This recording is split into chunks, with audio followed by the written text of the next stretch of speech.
Bismillahirrahmanirrahim. Assalamualaikum warahmatullahi wabarakatuh. Berjumpa kembali di channel Isal Abrar Misteri dalam kisah sejarah. Di video saya kali ini, saya akan membawakan kisah sejarah, yaitu tentang berdirinya Kerajaan Mataram Islam di era kepemimpinan Sultan Agung. Dan ini kelanjutan ceritanya di part 3. Seperti apa kisahnya dan bagaimana jalan ceritanya, pokoknya jangan kemana-mana, tetap di channel Isal Abrar Misteri.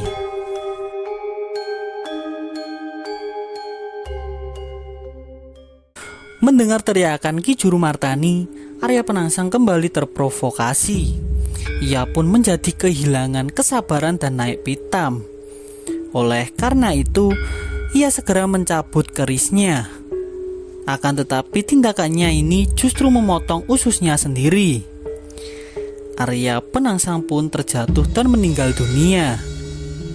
Untuk mengenang kejadian ini, dalam adat Jawa ditradisikan dengan mengalungkan bunga melati pada keris yang dikenakan oleh seseorang. Harapannya sebagai peringatan supaya orang tersebut dapat mengendalikan amarahnya, sehingga tidak mengalami nasib seperti Arya Penangsang. Arya Penangsang dibunuh di tepi sungai Bengawan Solo oleh Raden Ngabei Loring Pasar dengan tombak Kiai Pleret. Tetapi berdasarkan berbagai pertimbangan, akhirnya Ki Juru Martani menyarankan agar Ki Pemanahan dan Ki Penjawilah yang dinyatakan dapat membunuh Arya Penangsang. Sebab apabila dinyatakan bahwa yang membunuh Raden Ngabei Loring Pasar, maka hadiah Tanapati dan Mataram tak akan diberikan. Hal ini dikarenakan Danang Sutawijaya adalah anak angkat Sultan Hadiwijaya. Berita kematian Arya Penangsang segera disampaikan juga oleh Pemanahan kepada Ratu Kalinyamat di Danaraja. Atas jasanya, Pemanahan mendapat hadiah 2 bentuk cincin pusaka Kalinyamat yang bernama Menjangan Bang dan Buluk. Selanjutnya, Sultan Hadiwijaya selaku Raja Kesultanan Pajang menghadiahkan alas atau hutan Mentau yang luas kepada Sutawijaya dan ayahnya, Ki Ageng Pemanahan.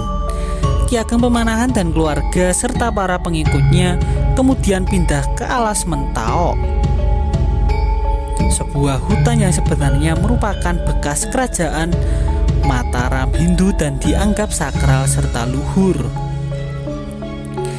Dalam sejarah lisan Jawa yang bercerita tentang daerah-daerah Pengging dan Pajang di sebelah timur Mataram cukup dapat dipercaya, sehingga dapat kita benarkan bahwa di sana pada paruh pertama abad ke-16 telah memerintah raja-raja Islam yang ternama.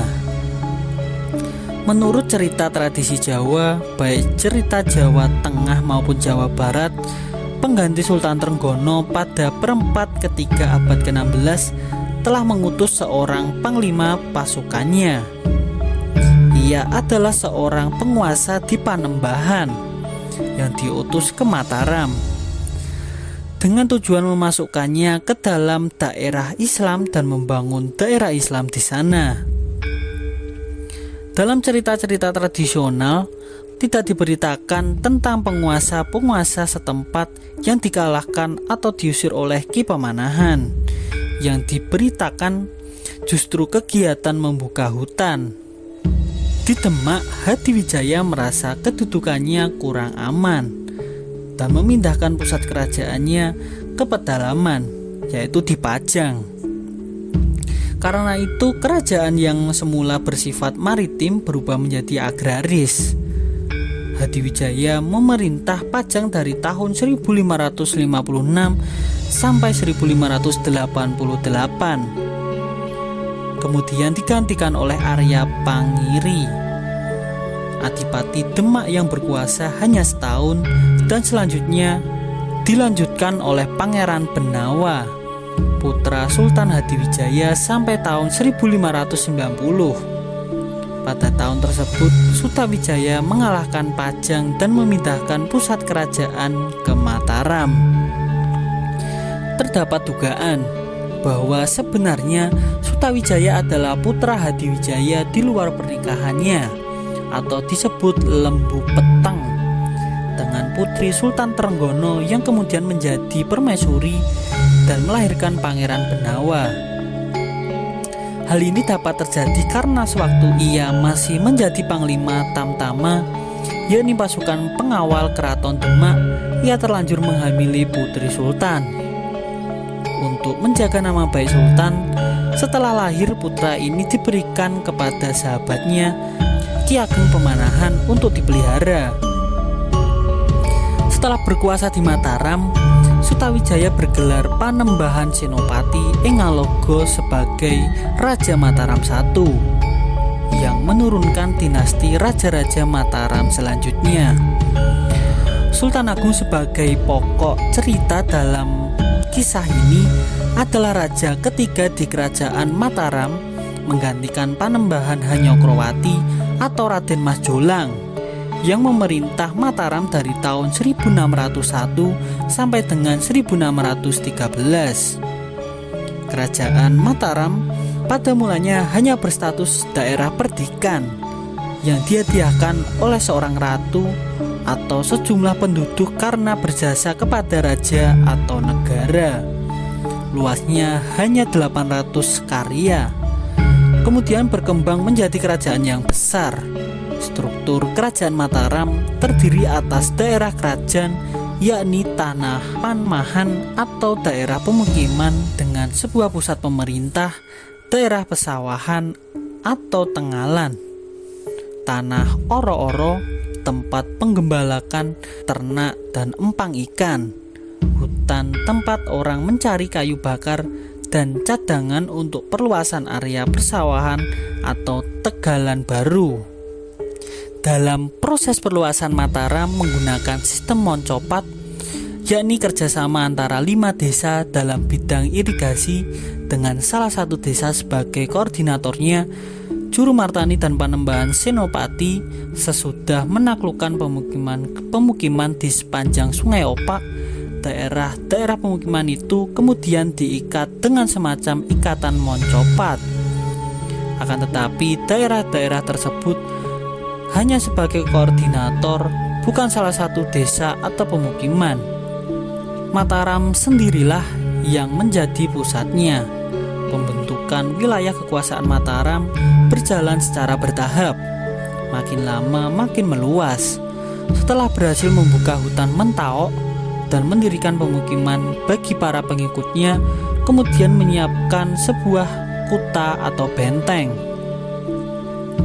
Pembangunan tempat penguasa ini dilanjutkan dengan mempersiapkan wilayah negara sebagai pusat kekuasaan atau pemerintahan negara untuk membiayai kehidupan para aparatnya yang berkuasa, yakni para bangsawan dan nayaka pemerintahan. Dibentuk wilayah negara agung meliputi daerah-daerah yang cukup luas sebagai pelungguh atau gaji mereka. Dalam wilayah pelungguh ini ada daerah yang dinamakan Bumi Gede atau Siti Agung. Daerah ini sekarang terletak di sebelah barat Surakarta dan daerah sebelah tenggara Semarang. Pada pertengahan kedua abad ke-17, wilayah Mataram telah meliputi daerah sekitar ibu kota Mataram, daerah Pajang di barat daya Surakarta, daerah Sukawati di timur laut Surakarta, daerah Bagelen, daerah Kedu, daerah Bumi Gede di barat laut Surakarta dan tenggara Semarang. Pusat pemerintahan dari negara agung sebagai apanage dari para bangsawan ini dinamakan wilayah dalam. Di luar wilayah dalam ini, kekuasaan Mataram meliputi daerah-daerah otonom yang luas, terdiri dari wilayah mancanegara dan pasisiran. Wilayah pasisiran dibedakan antara pesisiran barat dan pesisiran timur.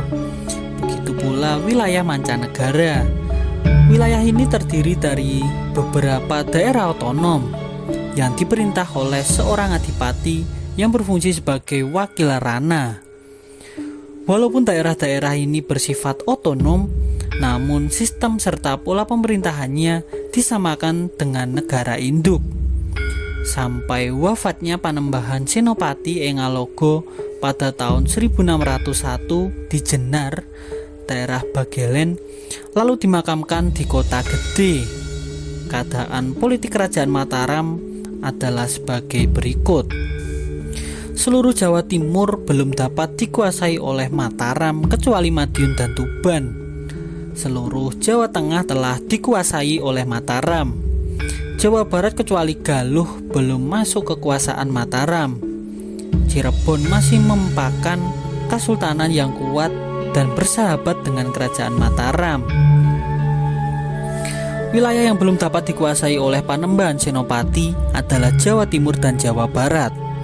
Oleh sebab itu, tugas dari para penggantinya Panembahan Hanyokrowati yang lebih dikenal pula dengan Panembahan Sedo ing Krapyak karena ia meninggal sewaktu sedang berburu atau ngerapyak kijang.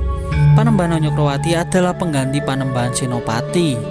Belum sempat memenuhi hal ini karena sewaktu mulai memerintah daerah-daerah yang telah ditundukkan oleh ayahnya berusaha melepaskan diri.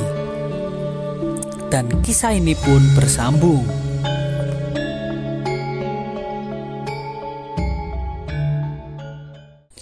Demikianlah kisah sejarah kali ini. Tak lupa saya juga memohon maaf apabila ada kata-kata yang kurang berkenan di hati teman-teman semua. Sekali lagi jangan lupa untuk mendukung channel ini dengan bentuk like, komen, dan juga subscribe. Semoga kebaikan teman-teman semua bisa mendapatkan pahala dari Allah Subhanahu wa Ta'ala. Amin amin ya robbal alamin. Dari saya cukupkan sekian. Wabillahi taufiq wal hidayah. Wassalamualaikum warahmatullahi wabarakatuh.